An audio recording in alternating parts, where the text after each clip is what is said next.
respect. But so the dumbest person in the household picks the school. And so that's going horribly.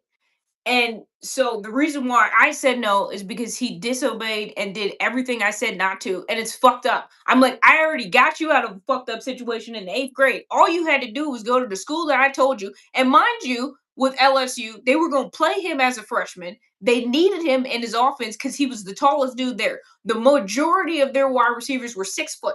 He's 6'5", nearly 6'6". They needed a tall dude. He was going to play just because he was the biggest guy there. And so now he's competing for playing time.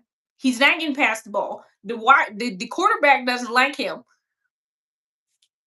When all he had to do, and the track coach at LSU actually was a fan of his, and so they were going to not only let him play as a freshman, he was going to have stats, and they were going to let him run track too. So he's going to be a So dual sport athlete in college, which would have so just gave how him options. so how does this relate back to creating a strong network? He has first of all, he's got a horrible network, but the amount of energy, because they advised him and essentially just ruined his entire career, and he's a big dude, so keep an eye on him. You might see him in the news from strangling someone when this officially goes left. But what I will say is, the other reason why, and part of the reason why I stopped talking to him this year, is because his network was impacting my life. Them constantly fucking shit up. I was having to stop doing stuff. And so we had a conversation about this where sometimes the losers, yeah, he would have been a deep threat. Um, the it was messing with my mental health, having to spend time undoing things that they were doing, but also because there's alcoholism and all types of fucking behind the scenes bullshit happening. So I've said this before on lives that sometimes you have to stop talking to people because they're connected to losers. The other reason why I'm saying it's not good for my network is because everything that I did was dismantled. And so I'm not going to continue to have a relationship where I'm just undoing what you're fucking up. You know what I'm saying? Sustain results. That was her whole thing, was you could have just kept it where it was. And so now it's dismantled. So I'm like, so why would I be in contact with you only to have to refix everything that was already put in place? Um, So the but other I've thing that had I a one better second, year.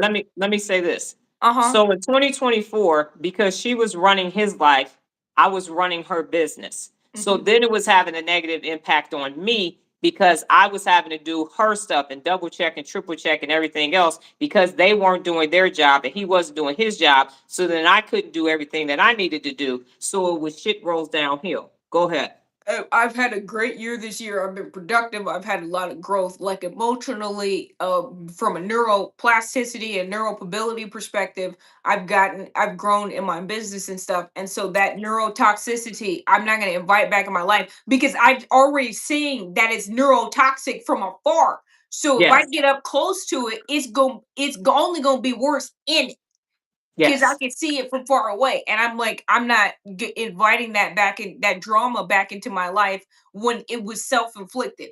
I gave you a perfectly good player with a perfectly good school situation. You've managed to fuck up both, so I'm not going to come back in and refix it to get it back on track just because you did not listen to wise counsel and did all of the wrong shit. Yes. So yeah, And he no. is the only college player this year that got knocked unconscious from a concussion from a play in the whole college CFP season. The only one. So the thing is that for me, I like what I've been able to accomplish. Yeah, we got to prune neurotoxicity. I had to be able to focus on getting my mission and doing the work that I need to do and being able to help people in my life. And because it was so distracting, I couldn't focus on anything else. I've been able to focus on so much more this year because I haven't had that neurotoxic distraction there.